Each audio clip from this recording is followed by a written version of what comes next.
Amazing guest, my friend Denise Williams. How are you?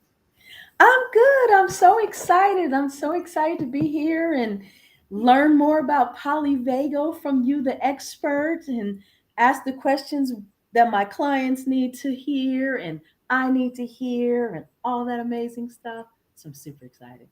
Oh, awesome, awesome. For those of you who don't know, polyvagal is my thing. I love everything polyvagal, and we're actually doing a training, right, on February the 9th.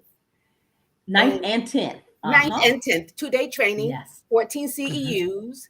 Make sure that you Uh-huh. get there. Registration is open today. Where can Yes. people register at? So if they want to attend the training, we'll So announce it if at the end. you, yeah, so if you want to register, you can go to wellplay.com. So that's WELL hyphen play.com. And then go to WellPlay University on the site and you can click and register if you are a student, if you're a therapist, if you're just learning, it's going to be awesome.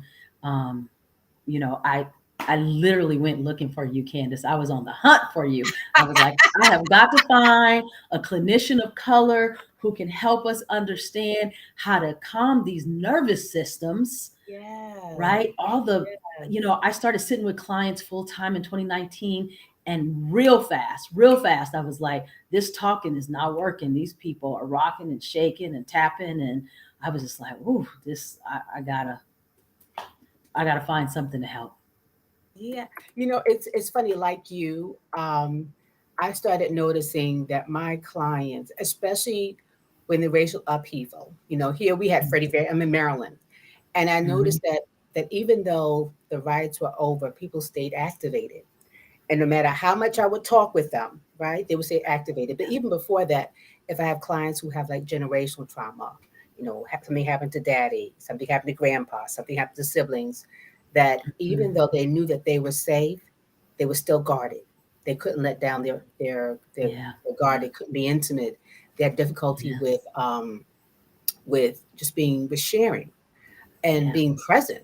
So they were always 4 steps ahead, Yes. right? They would say, I got to stay ready in order so I won't have to get ready. So they were Right. always Yes. guarded, right? Or they were shut Yes. down. You just couldn't move them. Yes.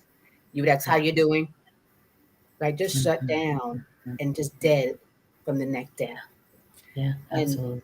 that led me to learn all these different type of modalities. And we've talked about about brain spotting and EMDR Mhm. and internal family systems and somatic Yeah. experiencing and DBT. And what I realized is that the goal really is to getting people to a place of safety, Yes. right? And even though there are different ways of getting there, it's like traveling. You can get there by plane, bus, car, walking. Walking will get you there, but a little slower if you're walking 30 miles. I can get there Mhm. faster by plane. However, we're all Mhm. getting to the same destination. But the goal Right. is to Right. get there. And that's the beautiful thing Yes. about the polyvagal theory. It really talks about that third level, that third connection, which people don't really talk about, which is that level of social connection. We know Mhm. about that fight flight. Even, pre kindergartners know about fight flight. When you get upset, you run, Right. Right. when that Or you happens, you fight. hide. Right, right. Oh, you Yes. freeze, right? But then there's this other thing that happens, right, which is social connection. And for a lot of people, they don't realize that polyvagal nerve is the longest nerve. We call it the wandering nerve because it goes throughout the body.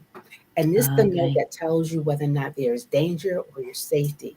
And for people who Mhm. have historical generational trauma, people who look Mhm. like you and I, people of color, people who know Mhm. about oppression or discrimination, people of certain Mhm. genders, people of certain Mhm. sexualities, who know Yes. what it's like to be othered and to be violated, that their Mhm. brain will say, wow, no situation is safe. And the polyvagal nerve will say, wow, even though it looks safe and everyone's at this barbecue, everyone's at this picnic having a great time, it's not safe for you. And we will stay at a Yeah. place of activation, Mhm. right?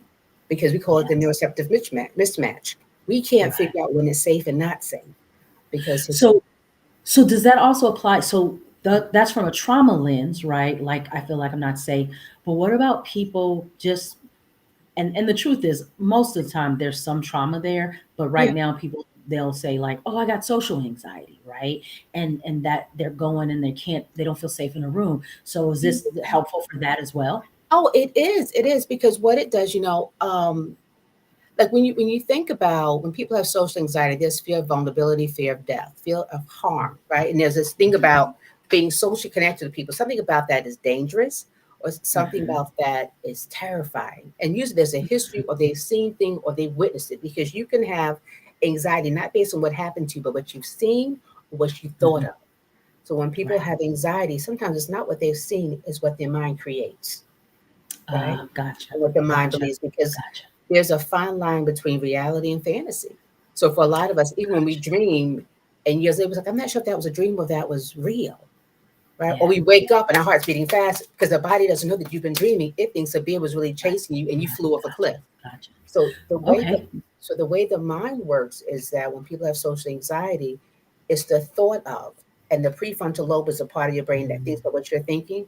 But sometimes that mm, part thinks about things that are not quite here, and it doesn't gotcha. realize that things you're thinking about are not happening, but you So it believe. doesn't really differentiate. No, it It doesn't. just takes what it's thinking. So Right. I could also see if you have really bad depression and you're struggling and you got to go and you don't feel good and you're feeling unsafe and vulnerable and are people watching me and I don't know if I should be here because those thoughts are all kind of creating this fear. The brain doesn't distinguish. It Again, doesn't. you're It doesn't. activated. It doesn't. Okay. And it's almost like I Okay. saw this movie called Megan this weekend. And my Uh-huh. brain, and I'm like this, and there's a 5-year-old beside me, like, oh, and I'm like, oh, God, come on. My brain doesn't care that a 5-year-old child next to me is not scared.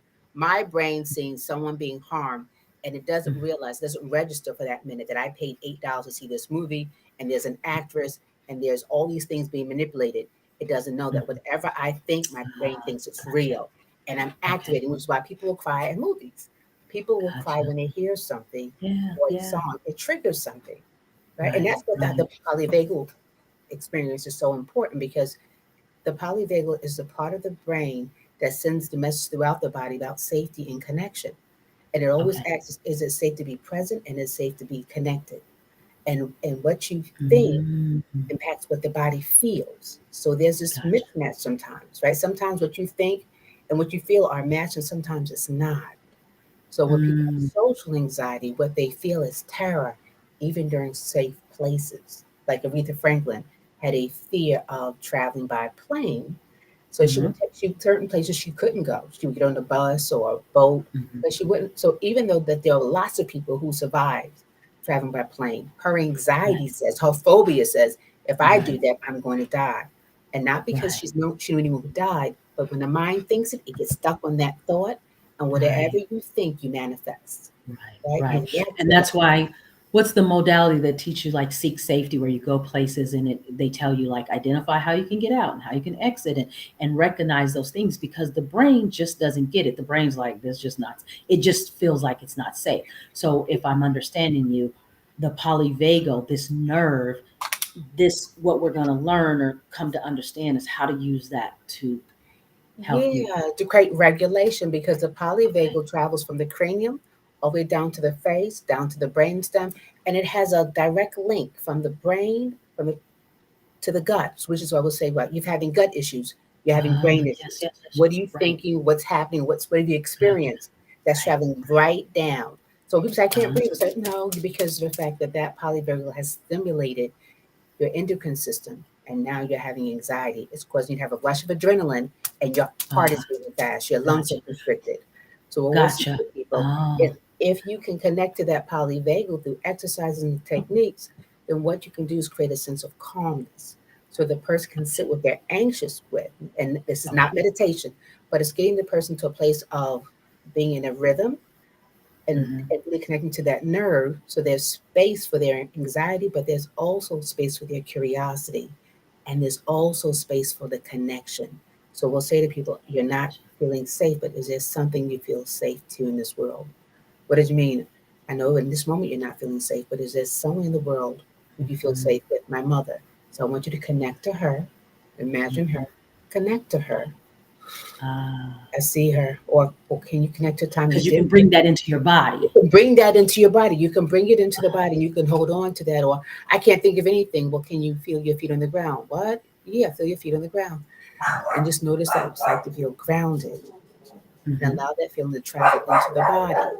Because if I go Mhm. from body up, right, Mhm. then the Mhm. body says, whoa, something's happening. Brain, pay attention. Maybe since the body's relaxing, maybe the Gotcha. brain can say, I'm okay, right? So when you've had, so as a therapist who's had clients who've had anxiety for many years, and so they always feel like they're on 10, right? Even Yeah. though in their mind they're trying to create this place, their body is still dysregulated, right? Hmm. Um, and that's And what then your relationships get dysregulated. So if your Mhm. body's dysregulated, then your relationships are dysregulated, and they're up and down like Mm, this. And they're gotcha. easily wounded, easily broken, right? Gotcha. Okay. So you got to calm that. Yeah, you have to learn how to calm that, and you have to learn how to be in tune when you're in that up spike, and be curious about what is that up spike is, what's connected to that, and really be like using a Mhm. little bit of somatic experiencing and being able to sit with that like a pendulum when it goes up. Sit with that for a second, and giving yourself an opportunity to calm down. Difference between someone asks a question, can you speak the difference between meditation and Mhm. calming? When I'm meditating, I'm taking the breath in, I'm making space. But when I'm doing polyvagal exercises, what I'm doing is I'm doing a grounding experience with an awareness that there's danger here, or there's fear here, or there's a trauma here, and I'm connecting with it. I'm not pushing it away, right? I'm meditating. I'm not pulling it up. I'm sitting with it, and I'm giving my body permission to regulate the nervous system. So instead of doing that activation, that fight, that flight, right, or that fight, I'm noticing that impulse, and I'm being curious with it, and I'm allowing Mhm. my brain to lean in and be curious about that while noticing where the other parts of my body are at. My butt is sitting in the chair, my feet are on the floor, my mouth is now open. So I'm really connecting to all parts of me, where meditation sometimes takes me someplace else. Like when I do meditations, I'm taking me someplace else. I'm taking me to Jamaica. I might be taking me just to my breath. When we do polyvagal exercises, I'm not taking you anywhere. I'm connecting with everything. Because In your body, right? right, because when we Right. fight, disconnecting. So if this is the thing I'm Right. afraid of, if I'm fighting it, I'm not trying to connect with it. I'm trying to hit it. I'm trying to hurt it. But when we're doing polyvagal experiences, we're trying to do the connection, which is why when we talked before, we talked Right. about the importance of, oh, you're welcome, Annie. When we talked about the importance of tone, right? Because the Right. nerve is like an electrical circuit, and it vibrates at different tones. So different Mhm. frequencies are calming for the system. So when you hear people say, oh, put in certain music, bilateral music, because the nerves play to a different Mhm. tone. And some tones are Gotcha. very calming, and And some tones are sometimes, agitating and aggravating, because yeah, it's all yeah, through the nervous system. So that yeah. really is a difference between that and meditation. And I just wanted to bring up, right? So when you sit with a client and their body is dysregulated and you're trying to get them to breathe or you're trying to get them to meditate, they can't. They can't because their nervous system is sounds like it's off, Yeah, right? Or it's active, not off, it's activated. And so when it's activated, they really can't calm. So yeah, you almost need this if you're working with patients who have absolutely. anxiety or traumatized. You actually have to work with this first before they could even begin to really experience a meditative experience. Oh, absolutely. So for a lot of clients, I'll say, you know what? Because people say, just breathe. And we'll say, wow, that's only part of it, right? Which is why we'll say, breathe, take a breath in, and then slowly exhale out. And oftentimes they'll say, now notice where your stomach's at. I'm really connecting you not just to the breath, but to the connect to the stomach. Because remember, I said the polyvagal has nerves that travel throughout the brain, but there's when it goes from here to the stomach. And if I can get you just to breathe out and soften your stomach, it tells that nerve that's in the polyvagal system, turn off a little bit, soften up a little bit, because Mm, I want the lungs to relax. Then I've got to okay, yeah. use the body to turn off the adrenaline system, right? Because it's Okay. the Yeah. adrenaline and the oxytocin that keeps it in the system. But if I want your body to relax, I've got to turn off the adrenaline system, which means I've got to stop the body from being activated. I've got to turn off Gotcha. that autonomic fight response, right? So Gotcha. Yeah. whenever clients come in, it's not just getting them to breathe, which is why a lot of clinicians will say, oh, it's the breathing. The breath is important because breath is life, but it's also about that connection. Because if you think about how we're even conceived, right? It's the egg and the sperm. Mhm. And Mhm. when they come together for a connection, that's when the ovum is formed, right? And when that ovum Mhm. divides, it's still dividing into itself, more connection. And Mhm. that embryo, that zygote, cannot live without being connected to the uterus. It's that Mhm. attachment. It's not viable Mhm. until it attaches and burrows itself into the uterus, and then the umbilical cord it's developed, and the baby grows, but it grows connected to the mother. So the whole Mm, system is about connection, which is what polyvagal theory is about. It's about that social connection, about what happens, mhm, especially in the different branches of the polyvagal system, what happens in that connection. So when babies are mhm. born, the first voice they look for is who? Who's the first The voice they look mother. for? The Yeah. mother. The voices that they've heard. Yeah. The mom. Yes. Yeah. Yes, Yeah. because they're looking for the connection. And I remember I had twins, so we would put on at night the heartbeat because the Mhm, baby's living right under the heart. So it's soothing for them because they're looking for that connection. So when we're mhm. doing What they therapy, know. Mhm. exactly. So as you're moving your head up and down, I'm moving my head because now we're in regulation.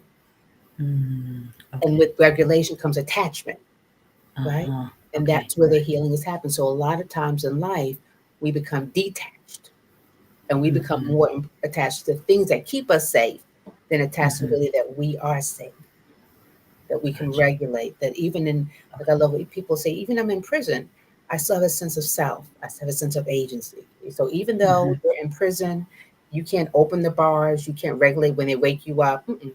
But see, even though I'm in prison, there's still freedom within myself. I can still choose how activated I get, how Yeah. regulated, and I Yeah. can choose what thoughts come in and come out.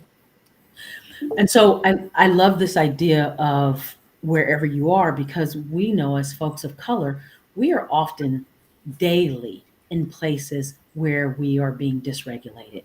There's Yeah, microaggressions. We're sitting in a room, we're not sure it's safe. Sometimes we're the only body there. Um, Discussions come up, it doesn't feel comfortable. And so you're saying that if I can learn to connect with this nerve, that yeah. even in places where I don't feel the best, I can calm myself. Yeah, you can calm yourself and connect back to yourself, right? Because we only do disconnection when we don't feel safe. And then Mhm. unfortunately what happens, we stay disconnected in order to be safe. And Yes, then we right, have relationships and we wonder why they're so disconnected because that's safety for you. That when you know right, how to pull away and not deal with things and you move things right, around, you I can't even say the word, you put in things in different compartments and right. we never get back to the self. So the self never grows. It just has Mm, survival mechanisms. Like if you do IFS, there are different parts, the protective parts, but the exile right, part, the part that got injured, never grows up. It stays right. small. It stays hidden. Yeah. So for those that are watching who are not therapists, I think what I hear you saying is just for the layperson that when we are hurt or traumatized, no matter how old we are, we regress. And that part of us, if we don't know how to reconnect it, it retreats and it hides. And Yes. that is the painful part. And so often that's what we call the little girl inside or the little boy inside who's fighting, who's creating the problems, who's wreaking havoc. Yeah. We don't absolutely know it that way, but we feel like something's not. Yes, absolutely, right? Your inner child Yeah. is acting out, and That they wounded never child. connect that wounded, yes, the Right. wounded inner child, right, Right. Is hasn't been acting out. reconnected. And so the goal here is to bring that back into the connection. Absolutely. And part of doing the connection is making sure that all parts are connected because some people are thinkers and the way they do connection is they overthink and then they overworry. And they don't realize when they're doing overthinking, Rumination, overworrying, worry. overeating, everything to an excess. And we'll say, wow, while you're doing that, look what you're doing to the body. You're holding it hostage, right? Or they're Mhm, just doing things mhm. to feel. And they're like, I don't know what happened. I spent all my mortgage money. I got depressed because you were doing somatic things. You were eating, you were feeling, but you weren't thinking. You were disconnected. You didn't think about what it would do to you to be a diabetic to eat that whole cake. All you wanted to do was feel better. And the Right, part of your brain that does that high level thinking was offline. Because here's the right. thing, if your prefrontal lobe is on and think what you're thinking, oftentimes the emotional part of your is quiet. You're like Dr. So say Spock. that, give that to me So again. So the your layperson, give prefrontal that to lobe, me again. this is the part of your brain that thinks about what you're thinking, right? This is what you're thinking, Uh-huh. what you're thinking. So this is the prefrontal lobe. This is the cortex, right? Okay. The spongy part. Okay. This is the thing that says, wow, glasses. The This part says, oh, you use glasses to read, Uh-huh. right? This can name it. Uh-huh. So when people have aphasia or they have dementia, they can go, I know what that's at. That's glasses. And the doctor will say, very good. Now, what do you do with it? And they're at a loss because a lot of the plaques are on the prefrontal lobe. Your Mhm, personality is here. Think problem mhm. solving is here, which is why we'll say you don't grow up until this part is finished. And the back of the brain is the emotional brain. It's where the amygdala is at, the flight center, right? The amygdala is the control of all the emotions. When Mhm. information comes in, people think it comes here first. No, it goes to the emotional part of the brain first. It's like a ball. You throw it, it goes to the back of the room, and it bounces forward. So you feel it, then you name it, and then you think about it. But what And you happens? process it. Right. But sometimes And when so when in trauma, what's happening is it's hitting the back of the brain and it's going back, no further right. because now you're in fight or flight and There the you old go. brain And your clicks in, emotions are in. stop. And Right. right next to that is the hippocampus. Like think about a hippo. Hippo never forgets. Your memories are here. And your Uh, hippocampus, hippo never forgets. What it'll say, what do you know about this? What do you remember about this feeling? right. Oh, Run. this It is was fun, scary. It would hurt right? me. And Right. it Get out goes, of the way. yep, It's not going to be good for me. there you So it's go. never even getting to this part of the brain It because never gets right. It never gets to this right. part. So this So part I says, can't oh my even God. process the trauma. Nope, I can't tell myself that it's nope, okay. nope, not at all. Because the part Gotcha. of the brain where the memory's at is connected to the part of the brain where the creativity's at.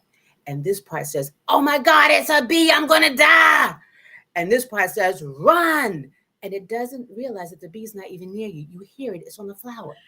It And doesn't hear so yep, and I'm laughing because I think about when you watch these silly TikTok videos where people are doing the pranks and the people start running, and it's not until they stop and then mm, they process and then they start to laugh because it took them to do all of the fight or flight stuff to get to the place where then they're laughing. They're like, oh, how come I didn't see that? Right. And then it's funny because then yes, it gets to that part of their brain where they can process it and now they can laugh about it. yes, yes. And there's that awareness, right? It's the Right. afterwards, like, oh my goodness. Right. But when they're in it, Right. like I've had clients who don't get their hair Right. washed because Right. the brainstem is like any other organism. It's built on survival. So when that signal goes down, it doesn't get to the part that thinks about what you're thinking. It's like, oh my goodness. So when this is on fire, this is off. You can't access Mhm. it. You can't access your Gotcha. personality, which is why people Wow. say, or Okay. heroic people, if this is Uh-huh. really a good person, but they hit somebody with a car like Halle Berry and they went home because they're Uh-huh. in an emotional shock and who they are is not showing up. It's turned off. Gotcha. They're Gotcha. not being themselves because they're Gotcha. disconnected. Gotcha. Right? And so interestingly enough, right? So when you see clients, like, so when clients come in and you've been working with them for maybe a year or so, and then at some point you hit something and the tears start to flood and things start to come, and all of a sudden they have a Yeah. memory of something that happened to them that has been so suppressed and so hidden because they couldn't even begin to process it in the front part of their brain. It wasn't safe to process it because It to wasn't process it safe. means I feel it and I got to name it, like Mhm. penis, and I got to think about, oh, that belongs to a family member. Uh-huh. I've got And to so go, the naming it could happen when you see something that says, "Oh, that's what that is." that's what Then that you is, can right? process it. "Oh, that happened to me." Yeah, Huh. Wow. absolutely. But And in, we think about children and how long it takes them to get a vocabulary so they can hold on to something that happened to them when they're children for a long time because they don't even have the language. absolutely. So part of therapy is getting you to a safe place where you can be feeling comfortable with being uncomfortable, Yeah. right? And the only way we can do that if there's a connection with the clinician and the connection with the self. When the self Mhm. realizes, unlike as a child, I can sit Mhm. with this. I can Right. visit this Yeah. because Yeah. whatever I'm afraid of is in the memory. Because trauma is about what's in the memory feels real. Right? What's in the past feels present. And if I sit with it and realize that even though my heart's beating, I can sit with this. I can sit with part of it. Right.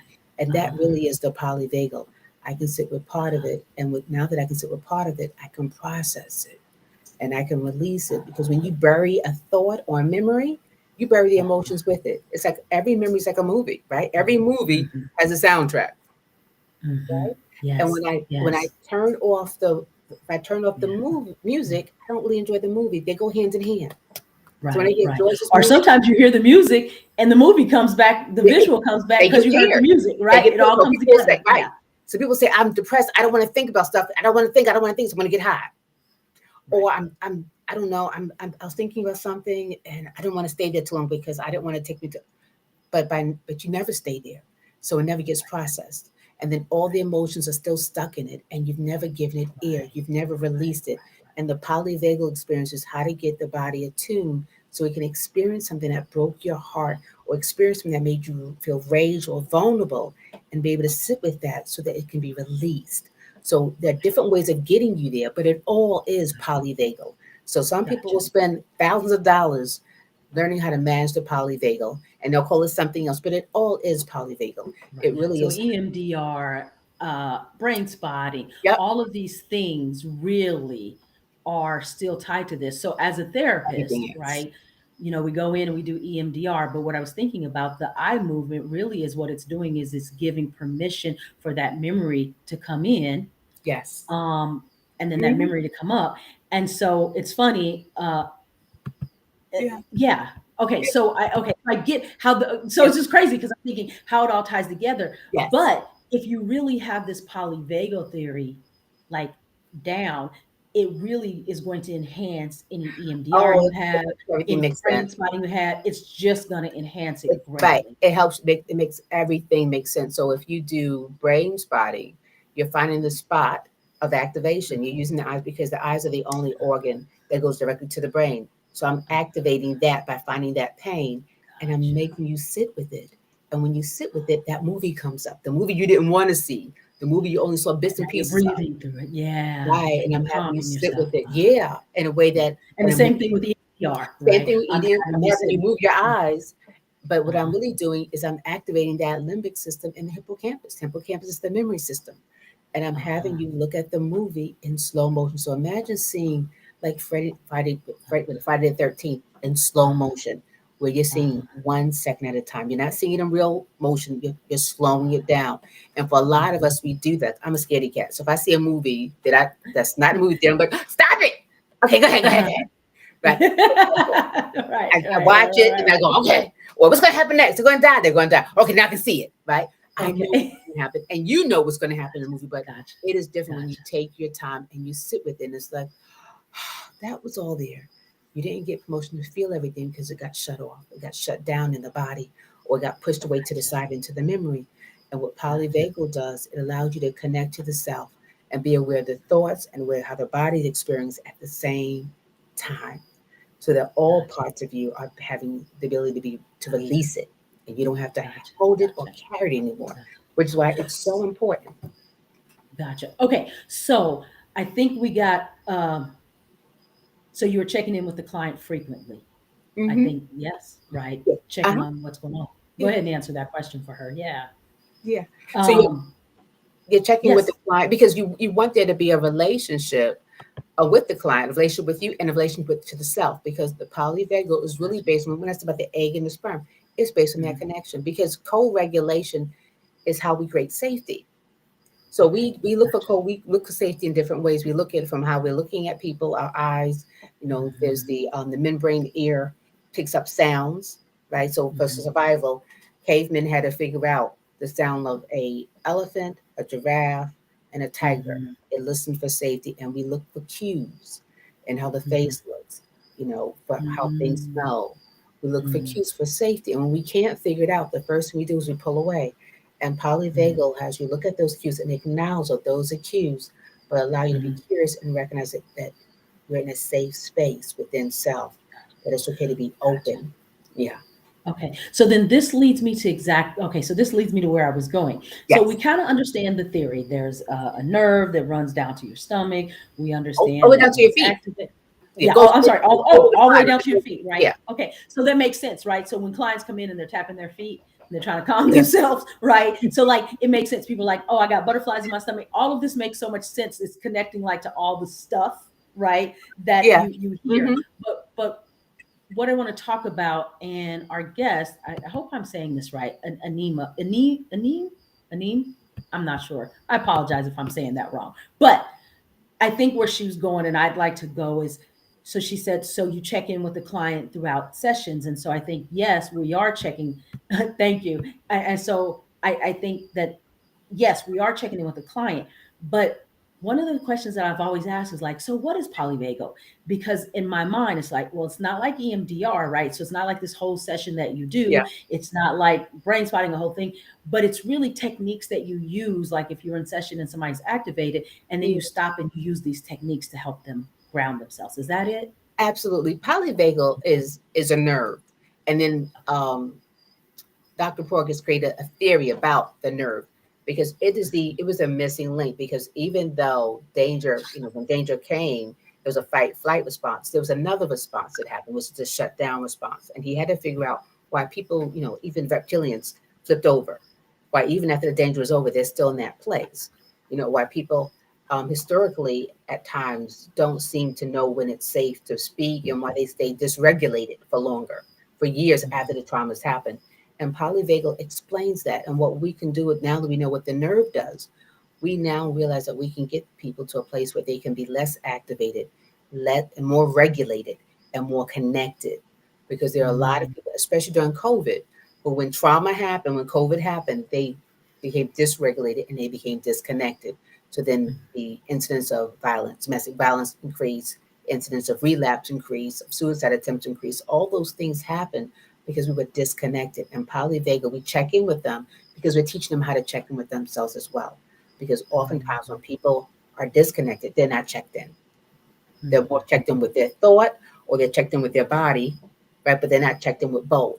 And it really is a system of bringing both parts together so that the person can be present and can process all the way through and develop some coping mechanisms, right?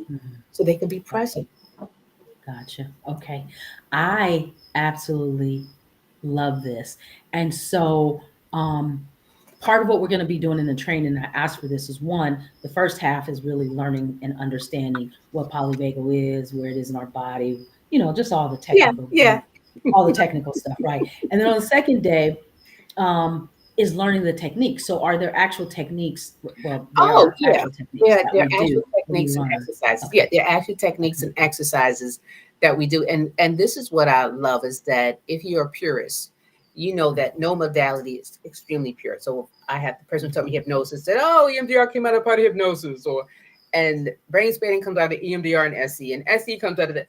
They're all intertwined because they all bring you to the same goal and they all play upon the same nerve. So when you come to the training, you're going to learn a little bit of a couple of modality techniques from other modalities, and you're going to learn some just polyvagal exercises. We're going to intersperse them because the goal is of healing and regulation. It doesn't matter how you get there, as long as you get there in a safe way for the client and that protects the integrity of the session. Because when the client leaves the room, they're supposed to leave with some tools that they can use.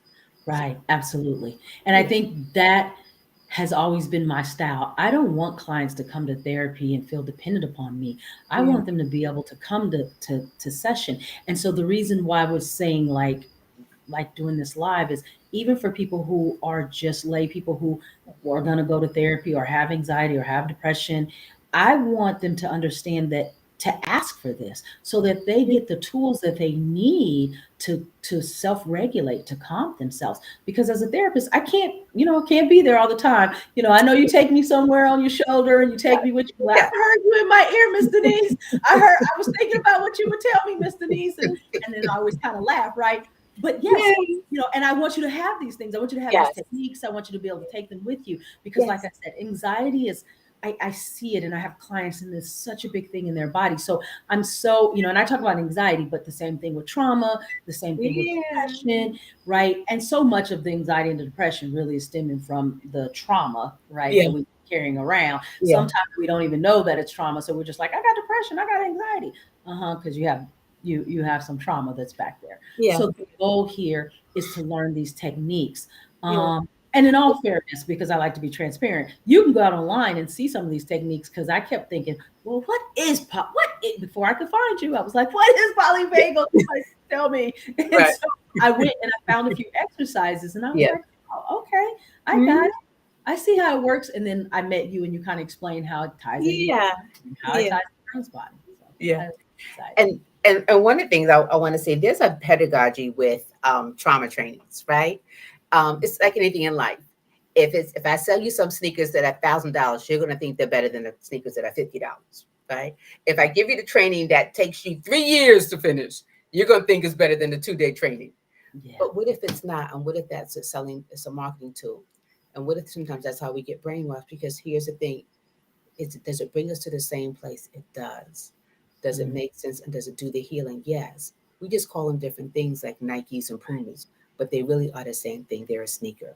But this is a modality that gets right to the crux of what's going on. And you're right, there aren't that many clinicians of color who talk about polyvagal and do polyvagal exercises and trainings.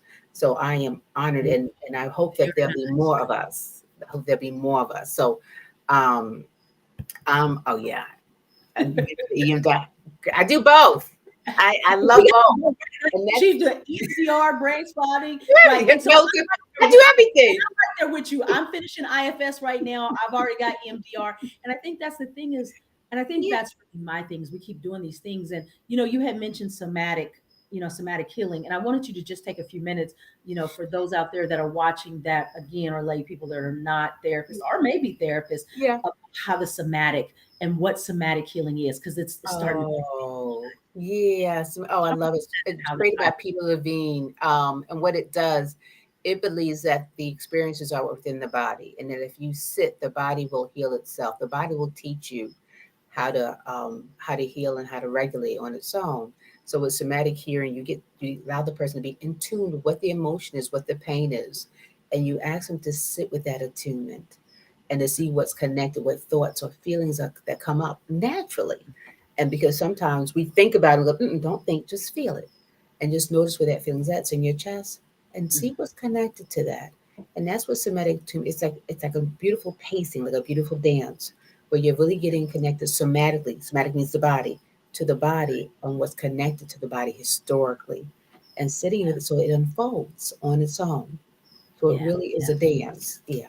Yeah, and there's a book, even for a layperson, it's a good read, and that's The Body Keeps the Score. I And love it. really, that's what we were talking about, is that you can come in and do talk therapy. And there's two things that I want to just talk about really quick. You can come in and do therapy, right? And we can do this talk thing, but your body's still holding all the stuff. All of it. And that's what I quickly began to understand what's happening, is that the body's holding all of the stuff. Emotions. So and it's true, right? If you see somebody who was in a car accident and they start telling the story of the car accident, you see their hands start to move and things start to happen, and their body's just really acting out exactly what they saw. I did an EMDR session with someone who was recently woke up to a robber in their house, and why Mhm. they were doing, I was doing the short protocol of EMDR, and why they were giving me the short protocol, they were moving their hands like the very first round. And so they were so activated that they were telling the story, but they were using their hands. And I knew that this is probably what was going on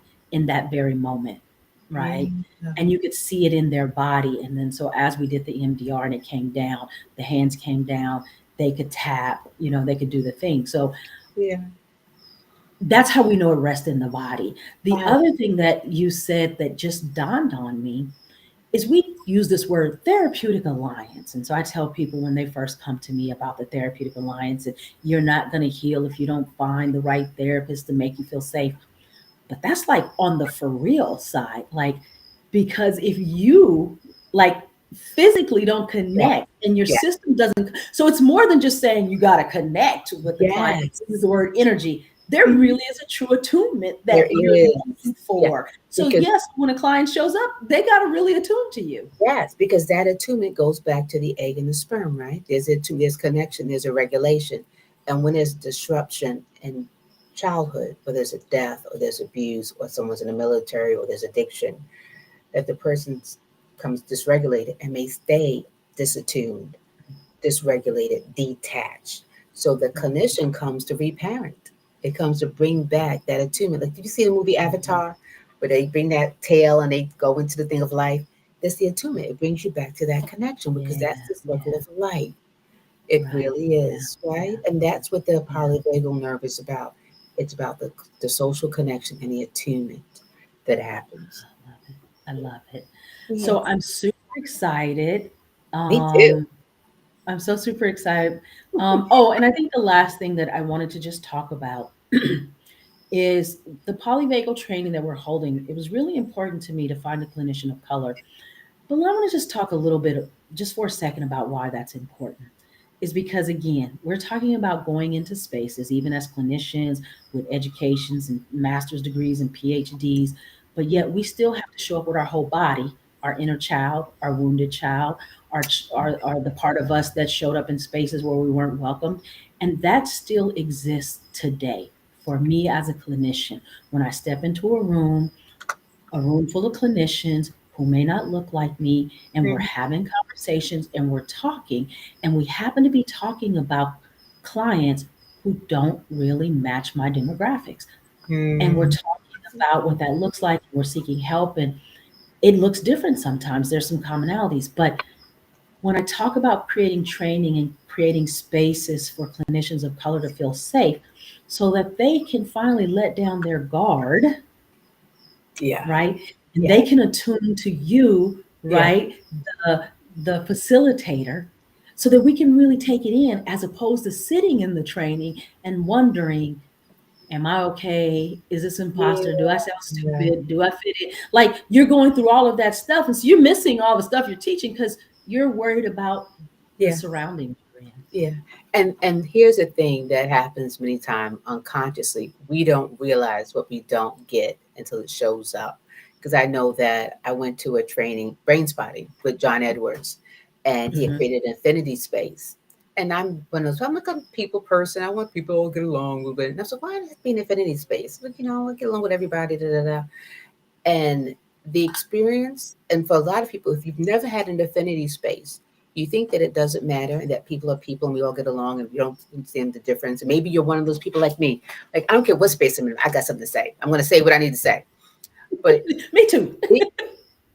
but when you're in an affinity space, now I remember getting to that space and hearing clinicians start off talking about race and racism and their experience and starting to cry. And then you realize, whoa, I've never been in a space like this.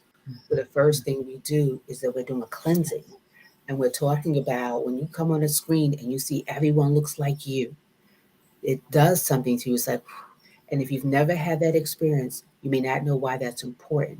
But when you get in that experience, it's like, You know. because I remember seeing 100 clinicians and got my husband like, look at this. And he was like, oh, what's going on? He was like, because I had never seen 100 clinicians who look like me, who Yeah. sound like me. Yeah. Yeah. And it, Yeah. and it does something. It's that whole connection, right? It's an ancestral connection. It goes back to that polyvagal nerve because my Oh, brain says, this is safe. mhm. And my Yeah. brain says, I know what that's like to be Yeah. othered, to be the Yeah. only, to have to Yeah. not want to say the wrong thing, to offend people, Yeah. right? Yeah. And my Yeah. brain, and that's Yes. huge. Oh And my that really is a God. liberating moment. So for Right. those of you who have never Yes. been in an infinity space, it Right. is a gift that you need to give yourself. Yeah. It's- And so, and what I would say is, yes, it is. I did my EMDR in somewhat of an infinity space and where there were quite a few clinicians of color, but I'm doing IFS in an affinity space. And mm, it feels so much different. mhm. But what I want to say to other clinicians that might be watching and like, well, why do you have to have this infinity space? You can't always have an infinity space, but what you can do when Yes. it's not an infinity space and it's mixed is that you can start off by acknowledging Yeah. everyone in the room and the differences in the room instead Yeah. of pretending like there are no differences in the room, Yeah. right? Because the minute that someone pretends like there's no difference in the room, my alarm goes off and I am reminded in that very moment that you didn't see me and that I am different, right? Um, Absolutely. and it's not just me as my color, but me as a woman. It's the same for someone who may be in a wheelchair or someone who is sight impaired, speaking impaired, hearing impaired, someone from the LGBT community. Pretend like those things that don't exist. It's not helpful to pretend like they don't exist. We Absolutely. want them to know that they exist. Absolutely. Right. And it's similar to what Resma says, the author of My Grandmother's Hands, who says that Mhm. healing has to happen to the people who need to heal. And healing has to happen to the people who've done the harm. And those healing experiences happen Yeah. separate, right? Right. Because Yes. there's Right. something that they've experienced historically that's caused them to do Hmm. harm. And even though they have great Yes. intentions towards, they've got to look at that historical root, Yes. right? Because Yes. there's a Yes. whole legacy historically with Yes. them. And then Yes. there's a legacy with us of being the Yeah. harm and sometimes perpetuating harm within our own culture. And really Yeah. being able to sit with that. Yeah. Yeah. It's healing So for thank everyone. you so much. So much. Uh, are we going to do the replay for this? Yes, the replay will be on LinkedIn, but it'll also be on my YouTube channel, Dope Black Therapist. Please like, subscribe, and share. And I hope that you can make it to this. Is going to be an amazing event. I'm excited about it. And it's my work passion to just to teach people, because I know that once you do all the modalities, or you do most of the modalities, you look back and go, wow, if I could have done it differently, I would have done this. If I had someone who could have said, hey, let me show you something, use this, you'll get there the same direction. Right. But sometimes Yeah, we do the, yeah, the absolutely. oppressive thing, the pedagogical thing, and we go, Yes. I need to have those Jordans. No, you need to have what works. Yes. Yeah. And so what I will do is I will also get the link, and I will put the link on all of my sites so that you all can go in and replay this. And so just for identification's sake, I am Denise Williams, licensed marriage and family therapist. I have a private practice in the Southern California area called Well Play Counseling and Wellbeing Center. We're always doing different things besides just therapy, because I believe we heal in community. So we try to create community events so that people, hey, Ty. So we try to come in and we try to create spaces for people to just connect and heal, again, because we heal in community. And now I have a better understanding of how we also heal in community. And we're going to be holding this training February 9th and 10th. There's a correction. There will be CEUs, but the CEUs are for 5.5 hours, so it's 11 Yeah. CEUs for both days. Yes. And we're going to have a good time. I had the privilege and pleasure of having dinner with Miss Candice so that we could kind of talk and connect, and it was really great and amazing. And so I'm just excited. I'm excited to be able to create spaces for people to heal, to learn. I put on my vision board a couple of years ago, I create radical spaces for healing. And Oh, I that's love that. We are sisters of the heart, and what, we are so similar. We are twins, she's yeah, created well space. I have something called Color Trauma and Healing, where, I honor BIPOC clinicians who specialize in trauma, and we have a provider directory, because sometimes you can't find us. You can't yes, find people who not just do trauma, but who look like us. And if I look at other provider directories, it takes me a minute to find us. And I wanted to have a yes, place where you can find not just clinicians, but find yogi practitioners, doulas. I wanted all healers to be in one place. And I also am in private practice. If anyone's in DC and Maryland looking for a clinician, I'm taking new clients. My yes. website is CandiceRDickens.com. But I am so excited, my sis. This is going to be an amazing event. And I want to say Yes, thank you, everyone, it's for being amazing. part of this tonight. This has been awesome. So I'm all pumped up. I can't wait. Me too. Bye, guys. Thank you for joining us. Have an amazing day. Take care, everyone. Bye.